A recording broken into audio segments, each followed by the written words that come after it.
Assalamualaikum warahmatullahi wabarakatuh dan selamat malam untuk Bapak serta teman-teman saya semua.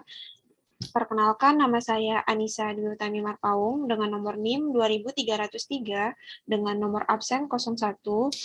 Di sini akan membuat video pembelajaran untuk memenuhi tugas ujian akhir semester saya pada mata kuliah Statistik Pendidikan, di mana mata kuliah ini diampu oleh Bapak Safarudin SPD MPD. Di sini saya akan mengolah data dengan menggunakan uji Mann-Whitney. Pertama, kita buka aplikasi SPSS, kemudian kita masuk ke tabel variable view, kemudian kita tuliskan nama, di mana ini ada dua. Yang pertama hasil dan yang kedua adalah kelompok. Kemudian untuk tipenya biarkan tetap menjadi numerik dan width-nya biarkan tetap seperti format yang ada dalam aplikasi SPSS-nya. Kemudian untuk desimalnya dibuat ke dalam bentuk 0 agar tidak ada 0 di belakang angka setelahnya. Untuk label, teman-teman bisa menggunakan label apa saja yang sesuai dengan data yang telah diberikan oleh dosen masing-masing. Di mana data yang diberikan oleh Bapak terdapat hasil tes pertama dan hasil tes kedua.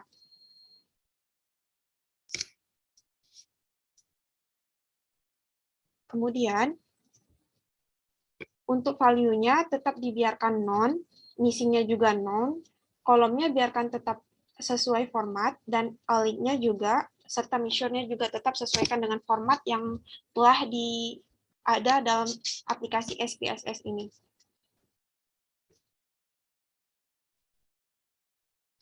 Kemudian, kita buka data view, di mana kita lihat di sini ada dua kolom, karena tadi kita di variable view terdapat nama dua, hasil dan kelompok. Jadi di data view terdapat dua kolom.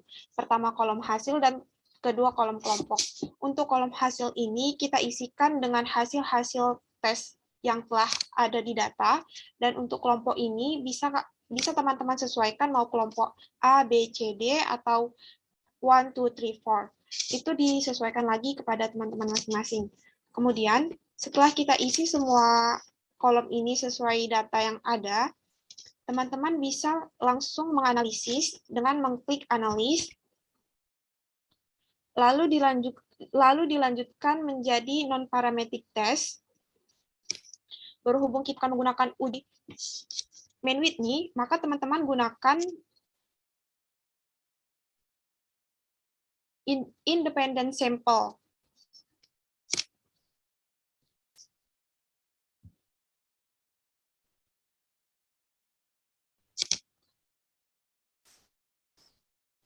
Nanti ditunggu sebentar, hasil dari analisisnya akan keluar. Teman-teman bisa langsung lihat di sini.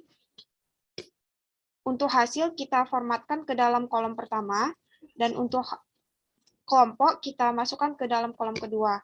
Kemudian kita define, tujuan define ini agar bisa membedakan kelompok 1 maupun kelompok 2. Berhubung saya menggunakan kelompok 1, 2, dan 3, maka saya mengisikan untuk grup ini menggunakan 1, 2, dan 3. Kemudian klik continue. Lalu untuk tipenya, kita memang menggunakan uji Mann-Whitney, maka tetap biarkan menjadi uji Mann-Whitney. Kemudian kita klik OK.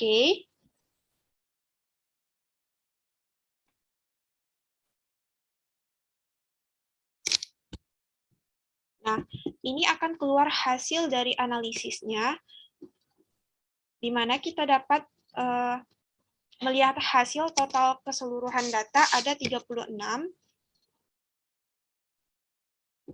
Untuk ranking di kelompok 1 ada 14,17. Untuk ranking di kelompok 2 ada 22,83. Di mana dari keseluruhan data ada 36. Mungkin untuk uji Mann-Whitney ini saya cukupkan. kita akan lanjutkan ke uji Wilcoxon.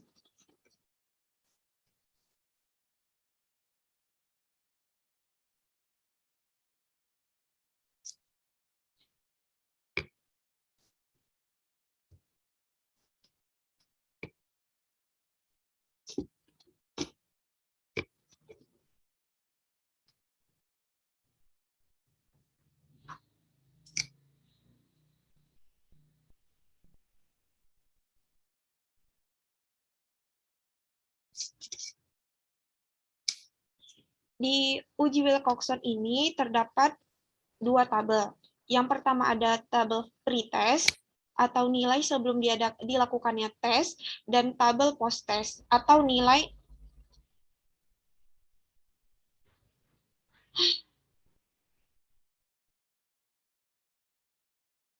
kita lanjutkan. Dalam uji Wilcoxon ini terdapat dua kolom. Yang pertama ada kolom pretest, berisikan data-data sebelum dilakukan tes, dan kolom post-test berisikan data-data setelah dilakukannya tes. Pertama, kita buat di variable view, pretest dan post-test.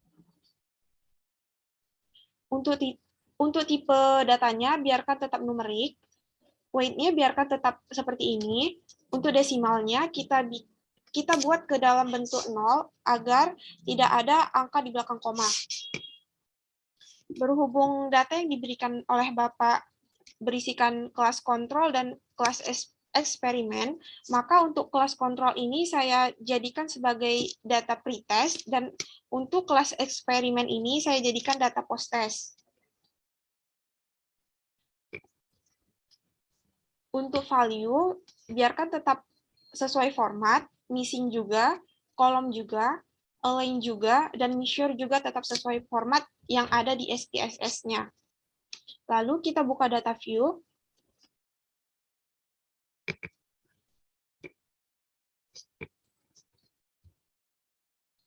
Berhubung tadi memang kita membuat dua variabel pretest dan juga post-test, maka di data view akan tampil dua kolom pretest dan post-test. Selanjutnya kita isikan sesuai data yang telah diberikan oleh Bapak. Untuk di kolom pretest, kita isikan dengan data yang ada pada kelas kontrol. Dan untuk tabel post-test, kita isikan dengan data yang ada di kelas eksperimen. Selanjutnya, kita analisis. Berhubung kita akan melakukan uji Wilcoxon pada data ini, kita analisis menggunakan relate sample.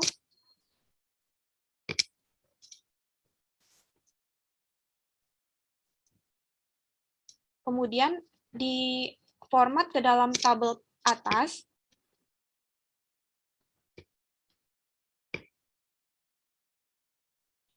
Untuk tipe tesnya, biarkan tetap menjadi Wilcoxon sesuai dengan format, karena kita sudah membuat yang analisisnya tadi menjadi uji Wilcoxon, kemudian kita klik OK.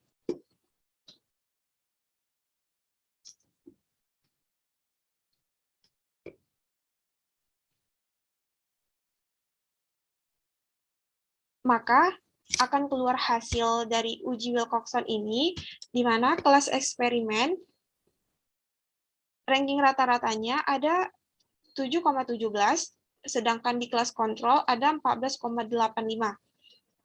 Total datanya ada 29 data, dengan ranking positif 24 dan ranking negatif 3. Mungkin saya cukupkan untuk uji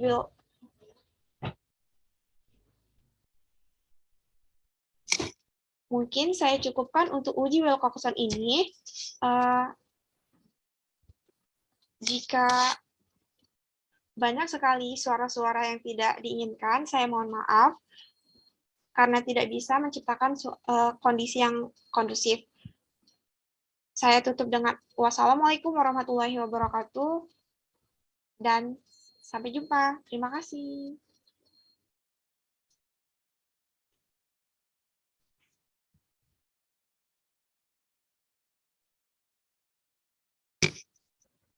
See you.